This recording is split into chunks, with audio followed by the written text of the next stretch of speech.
La idea de este video, sabrán que no soy de aparecer mucho en las redes haciendo videos, sobre todo en mi Instagram, sí en participaciones de programas, etcétera, pero no en mi Instagram. Eh, Era reservar esta ocasión para algo que realmente resultara fascinante, por lo menos para mí. Y me parece que un tema que hoy se ha hecho viral, como es el tema de la esfera de Buga, de los resultados de los estudios que están realizando y demás, es un tema como para hacer un video, porque muchas veces hacerlo en texto se hace complicado, creo que es más fácil de explicar mediante video. Así que bueno, quería compartir algunas apreciaciones personales, obviamente, sobre este tema y algunas que otras cositas. Sabemos que la esfera está en manos hoy del periodista Jaime Maussan, quien ha recuperado esa esfera en teoría después de un avistamiento y de un descenso de la misma, cuestiones que no voy a entrar porque me parece que son dos cosas diferentes. Una es el análisis que se está llevando a cabo, el análisis que ya concluyó por parte de la UNAM, la Universidad Nacional Autónoma de México, institución con alto privilegio.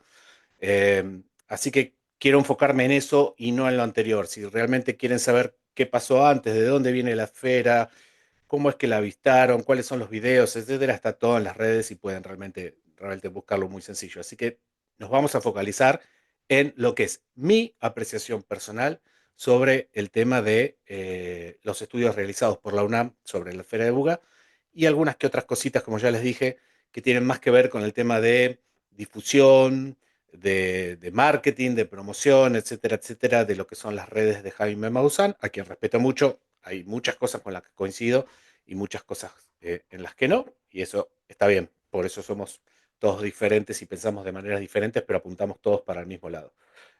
Así que bueno, vamos al punto uno. Independientemente de todo lo que a mi gusto me ha resultado un poquito confuso respecto a cómo se ha tratado el tema de la esfera de Buga, la divulgación de los estudios, los resultados de esos estudios, dónde se hizo hincapié y dónde no se hizo hincapié y dónde creo que están haciendo hincapié y están errados. Obviamente, otra vez, y lo voy a repetir 1000 veces, es una apreciación personal mía, Pablo Álvarez. ¿Ok? Vamos a analizar unos 15, 14, 15, 16 puntos de este informe que me parecen súper interesantes. En principio, lo que quisiera señalar, por suerte creo que se ha corregido, es que en un principio, como les decía, salieron los estudios de la UNAM, de la Universidad Nacional Autónoma de México, que obviamente están bancados en lo que hace a su costo, su costo en moneda, por el mismo periodista Jaime Maussan, y me parece que él tiene derecho a hacer absolutamente lo que quiera con esos papers y esos resultados científicos, porque precisamente es él quien banca ese estudio y quien pone dinero de su bolsillo. En principio este estudio había salido solamente para un grupo de divulgadores, vamos a decirles entre comillas, oficiales del canal Jaime Maussan, Maussan Televisión, que acaba de salir hace muy poquito tiempo.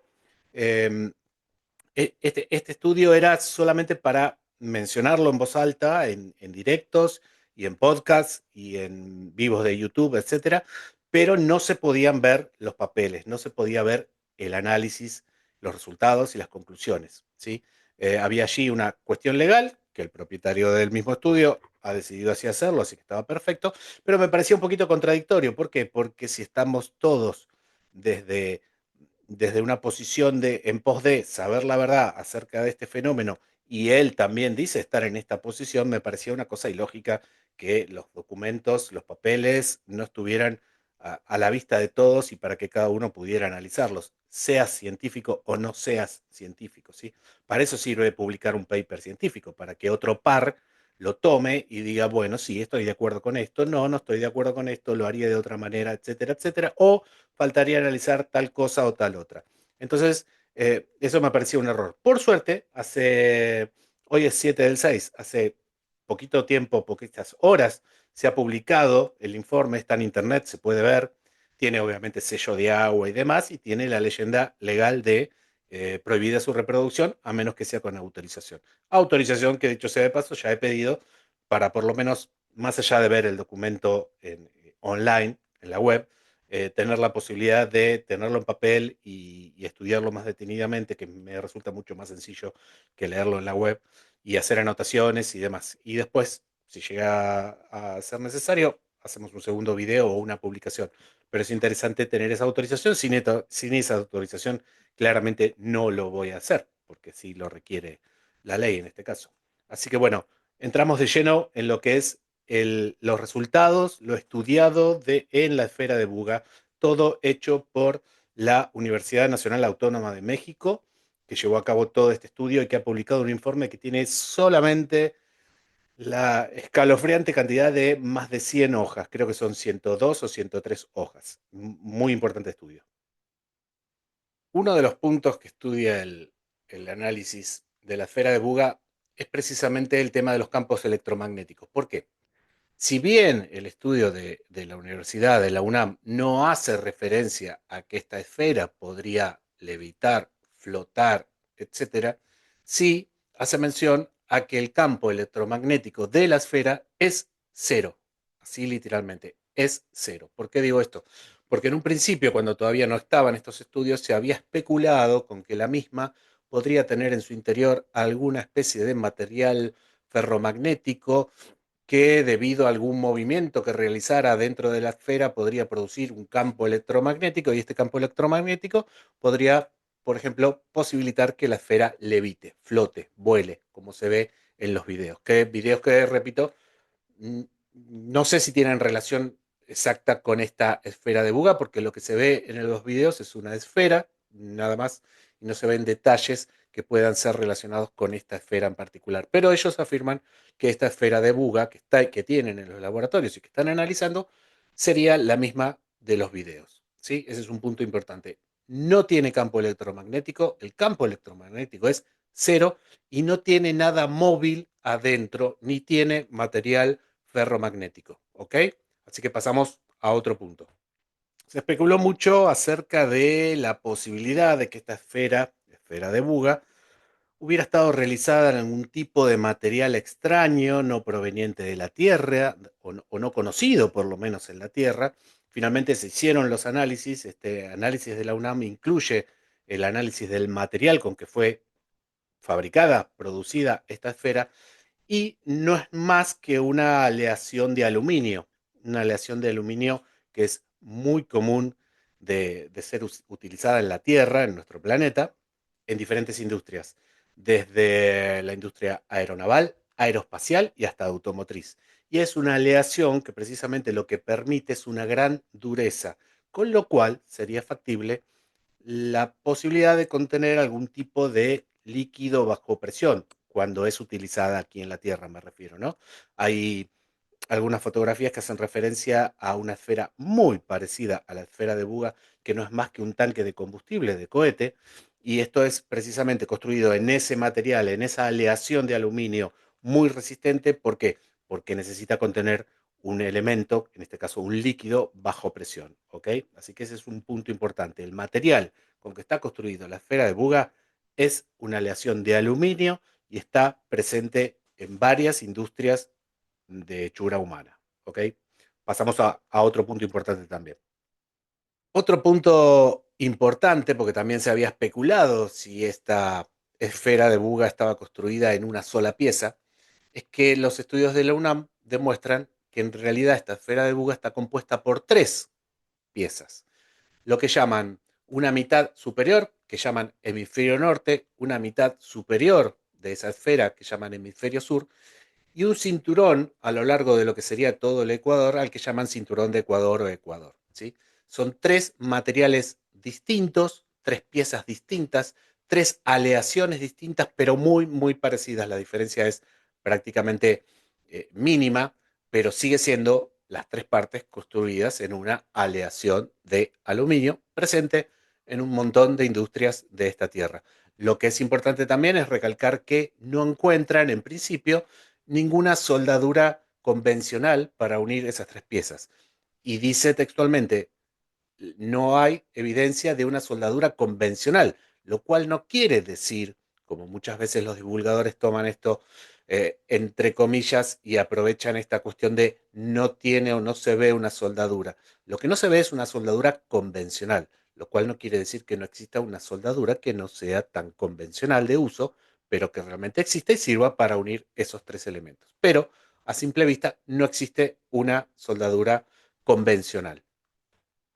Muy bien, ¿y cómo fueron construidas estas tres partes? El hemisferio norte, el hemisferio sur y el cinturón, ¿sí? Del Ecuador. Fueron hechos por un sistema que es muy común en la Tierra y que se llama colada de arena. Esto es básicamente, a ver, para que lo entendamos así muy burdamente y rápidamente, es el aluminio, la aleación de aluminio y silicio en este caso, porque es aluminio y silicio, en este caso en forma fluida, o sea, cuando el aluminio se calienta, se transforma en líquido. Ese líquido, si lo tiramos dentro de lo que es un molde contenedor, va a tomar la forma precisamente del molde. Pues bien, la colada en arena refiere a un sistema que es tomar un objeto, recubrirlo, por ejemplo, con arena. La arena está mezclada con otros fluidos de manera tal que se transforma en una especie de pasta contenedora que después se seca y se transforma en un elemento rígido.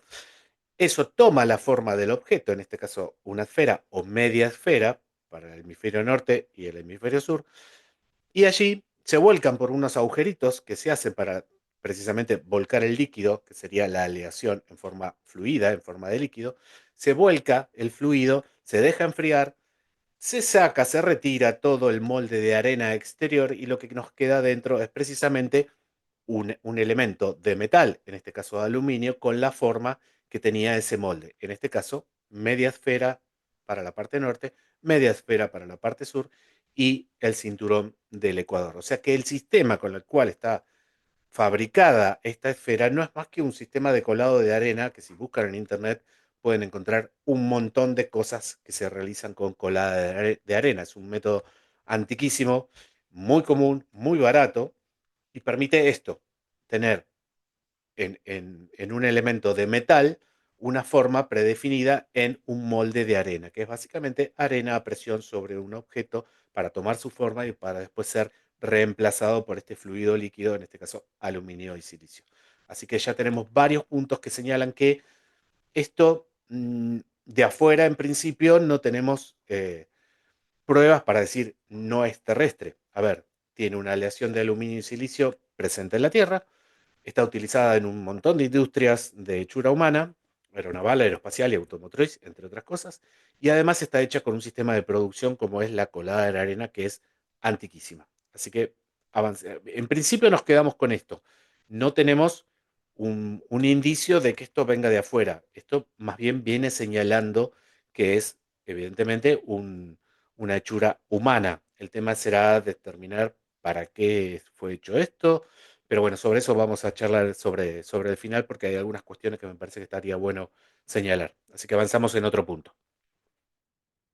Es interesante que todo lo que ellos determinan o denominan como cinturón del Ecuador, toda esa banda que une estos dos hemisferios, está rodeado por 31 pines. Le llaman pines a esos pequeños, aparece en las fotografías o en los videos como pequeñas manchitas redonditas, agujeros que recorren todo el cinturón, son 31.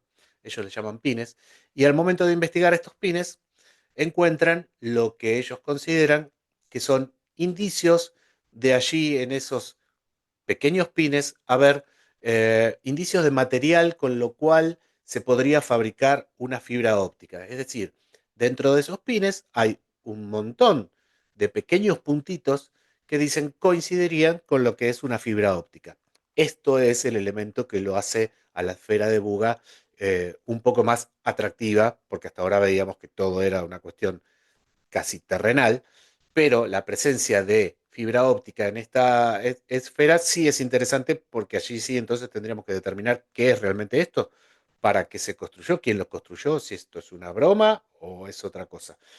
El tema es que ellos dicen que los materiales encontrados allí, que es precisamente silicio, que forma parte de la producción de fibra óptica, y baquelita. Esto es un polímero. Es decir, ese punto, porque estamos hablando de medidas realmente muy, muy pequeñas, de silicio, sería la fibra óptica y estaría rodeado por una especie de contención, como si fuera un cable de estos que tenemos en casa, un cable que transporta electricidad, que tiene adentro el cobre y está rodeado por plástico para ser aislante.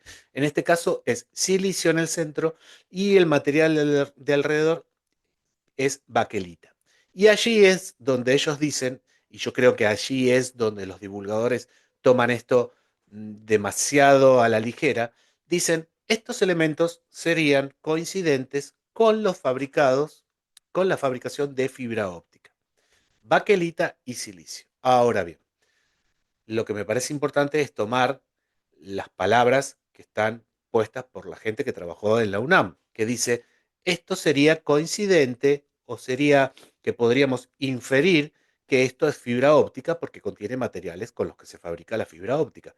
Pero no dice en ningún momento, acá hay fibra óptica. Dice, podemos inferir que estos materiales son los que se utilizan para fabricar fibra óptica, que son dos cosas distintas en el ámbito de la ciencia. Si hablamos entre nosotros, bueno, sí, podemos hablar un poco más eh, holgadamente y no es tan estrictamente con el sentido de las palabras. Pero cuando en ciencia se dice esto sería inferencia de tal cosa, no es lo mismo que decir esto es esto, ¿sí? Una cosa es el 100% y no hay vuelta a que darle, y otra cosa es dejar la puerta abierta para estudios posteriores para determinar si efectivamente, finalmente, esos materiales son producidos eh, para hacer fibra óptica, ¿ok? ¿Por qué digo esto? Porque yo consulté a tres o cuatro inteligencias artificiales, porque no soy un conocedor de la fibra óptica, claramente, y me encuentro con que la baquelita, ese material que rodearía al silicio, que sería la fibra óptica, en realidad no se utiliza para fabricar fibra óptica y no se utiliza obviamente porque la baquelita es un elemento muy rígido. En cuanto a la baquelita le pones un poquito de presión, se corta, se quiebra y se rompe. La baquelita es lo que normalmente nuestros enchufes y tomas corrientes, etcétera, están realizados en baquelita porque es un elemento muy aislante, pero no puede recibir, no puede resistir determinada cantidad de calor que ahora vamos a ver de qué se trata. Entonces, lo que me parecía interesante acá es que el estudio dice, esto podría ser fibra óptica, no dice esto es fibra óptica. Así que esperemos en un futuro cercano en lo posible nuevos estudios que tomen esta parte del análisis de estos pines en el Ecuador y determinen a ciencia cierta si es fibra óptica o si no es fibra óptica, porque el tema de que sea o no sea fibra óptica me parece que es determinante en este caso de la esfera de Buga, porque la esfera de Buga hasta ahora dio que es todo terrenal y es prácticamente una aleación conocida, una forma de producción conocida, etcétera, etcétera, pero que tuviera fibra óptica ya la transforma en un artefacto más que interesante para analizar.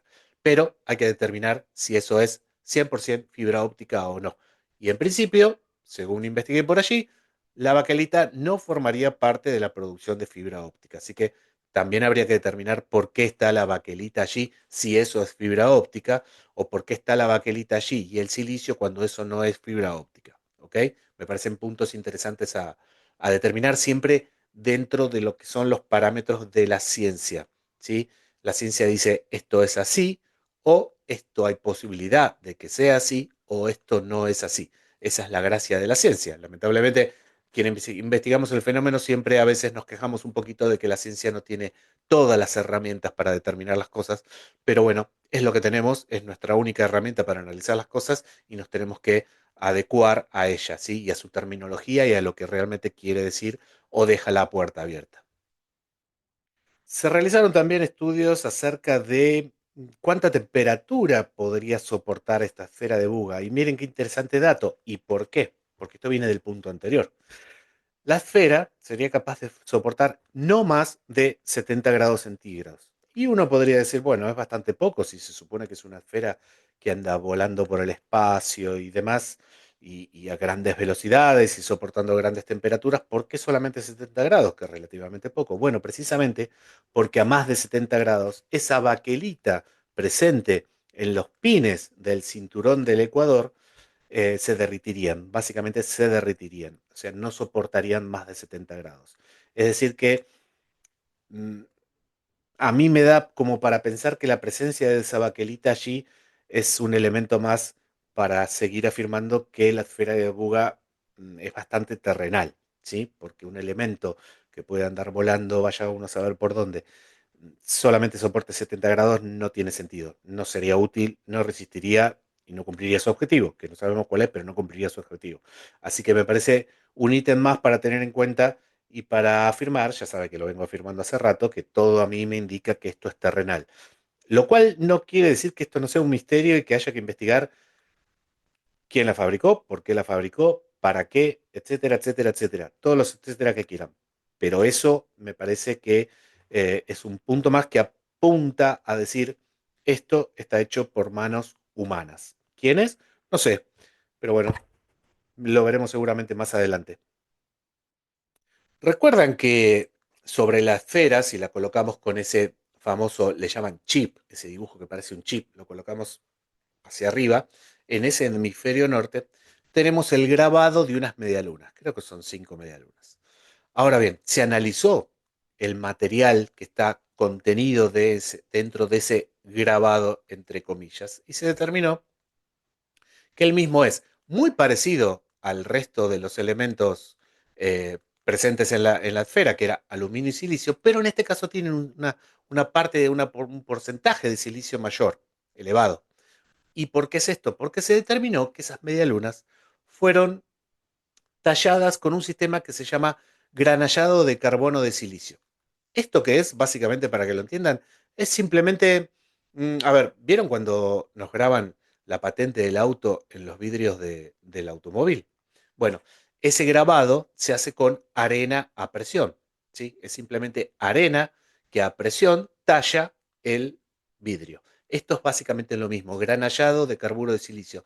Es aplicar a muchísima presión carburo de silicio y formar esos grabados.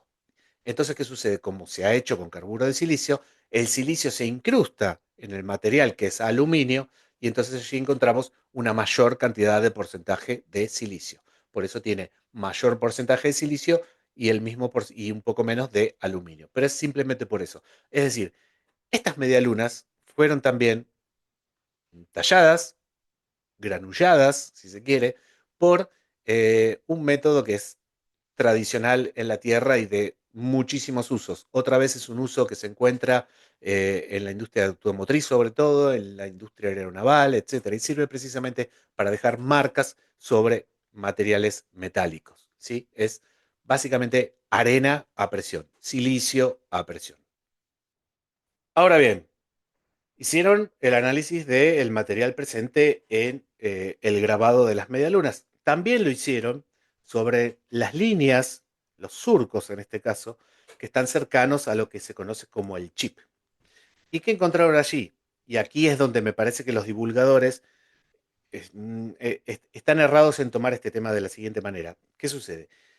Cuando analizan el material presente en esas líneas, al lado del chip o alrededor del chip, encuentran con que este material no está en las bibliotecas de materiales, de aleaciones que normalmente utilizamos aquí en la Tierra. ¿Y por qué es esto? A ver, lo dice el propio estudio de la UNAM. No se encuentra esta proporción de aluminio, silicio en las bibliotecas que nosotros utilizamos. Las bibliotecas son las bases de datos donde se anotan todas las posibles aleaciones que hay de todos los materiales y que nosotros normalmente utilizamos en diferentes industrias. Allí no lo encuentran. ¿Y por qué no lo encuentran? Y lo dice el propio estudio de la UNAM. Porque aparentemente estos surcos habrían sido realizados con el mismo gran hallado de carburo de silicio, pero en una presión muchísimo más alta. ¿Para qué? Para provocar precisamente ya no un grabado superficial como es el de las medialunas, sino un grabado mucho más profundo. ¿Sí? Entonces, ¿qué sucede? Hay mucho más porcentaje de silicio. Y entonces, esa combinación entre aluminio y silicio no se encuentra en las librerías utilizadas por ninguna industria terrestre o humana.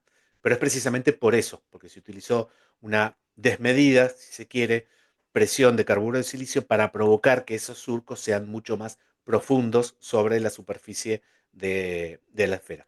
Y es aquí, les decía, donde me parece que los divulgadores se agarran de esto para decir, porque no está esta aleación en ninguna aleación registrada de uso humano. Perfecto, pero al punto seguido la misma UNAM me está diciendo esto se debe a que hay un uso excesivo de una fuerza, de una presión para hacer ese grabado. No es nada más que para eso, no es nada más que eso. No se trata de un elemento no presente en la Tierra. De hecho, sería un- una proporción muy fácil de volver a reproducir en un laboratorio, simplemente aplicando distintas presiones hasta obtener ese porcentaje entre aluminio y silicio. En este caso mayor, fruto de la mayor presión. Pero eso no es un indicio de que esta esfera venga de afuera de la Tierra. De hecho, todos los puntos hasta ahora descritos nos vienen diciendo esto está hecho por manos humanas. También se analizó, ¿saben qué? El tema de la luminiscencia. Es decir, a ver si tenía la esfera alguna propiedad para emitir luz, luminiscencia, aunque sea quizá no visible a los ojos humanos. Se analizó esto y no se encontró absolutamente nada. Sí se encontró, y esto hay que decirlo, a posterior de una especie de pulido que se le realizó en un sector a la esfera de Buga, sí se encontró que allí podría haber una mínima cantidad de luminiscencia. De hecho, todo este tema de la luminiscencia es quizá la parte mm, menos extensa de todo el informe. Se analizó, no se encontró nada. Obviamente, después de un pulido sí se encontró un poco, pero no es determinante absolutamente de nada. Lo que sí me parece importante es que todos estos estudios fueron realizados sin métodos invasivos a la esfera de Buga. Es decir, métodos que no necesitan cortar la esfera, agujerearla, retirarle material, etcétera. Esto es muy importante. Jaime Maussan dice que prefiere, por el momento, y está perfecto porque es suya la esfera, preservar intacta la esfera. Algunos divulgadores dicen porque hay intención de ver si realmente puede levitar, flotar o volar. Pero por el momento los análisis que se están haciendo son solamente manteniendo intacta la estructura de la esfera.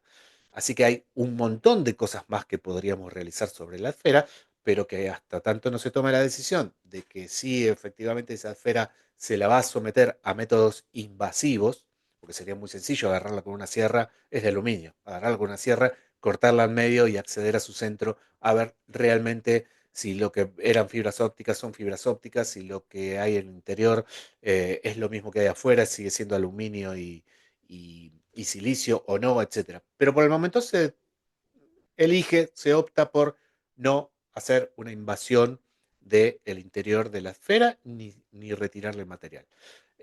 Así que yo espero que más adelante sí eso sea una opción, que haya realmente un presupuesto para realizar las investigaciones y que otra vez, como ahora, las vuelvan a publicar. Al principio no las habían publicado, pero finalmente, semanita después, 10 días después, finalmente lo hicieron. Así que eso está muy bien.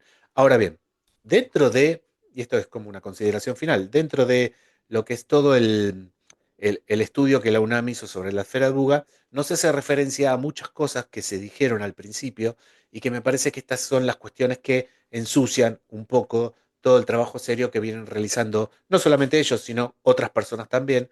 Pero mencionando estas cosas me parece que la embarran un poquito y le quitan credibilidad al tema. Y es que se había dicho que la esfera variaba su peso, que pesaba 2 kilos, que pesaba 6, que pesaba 9, 9,3 y ahora 10,10 kilos, 133 gramos.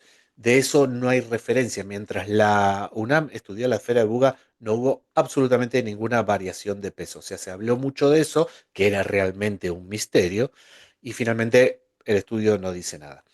Otra cosa de la cual no dice nada es que la esfera podría levitar o flotar. No se encontró absolutamente ningún mecanismo, por lo menos a la vista y en su interior, porque recordemos que en el interior no hay ningún elemento ferromagnético movible. Aparentemente es todo una pieza, digamos, eh, sin piezas móviles, ¿sí? Así que sobre eso tampoco se ha hablado. Se ha dicho que se movía sola, que la han visto que se movía sola, tampoco se hace referencia a eso. Hubo un video que no sé si es un intento de ganar un par de likes más o qué, que se hizo tirándole un vaso de agua arriba de la esfera y el agua se evaporaba, como si la esfera estuviera caliente, pero la esfera después le tomaba la temperatura y no estaba caliente.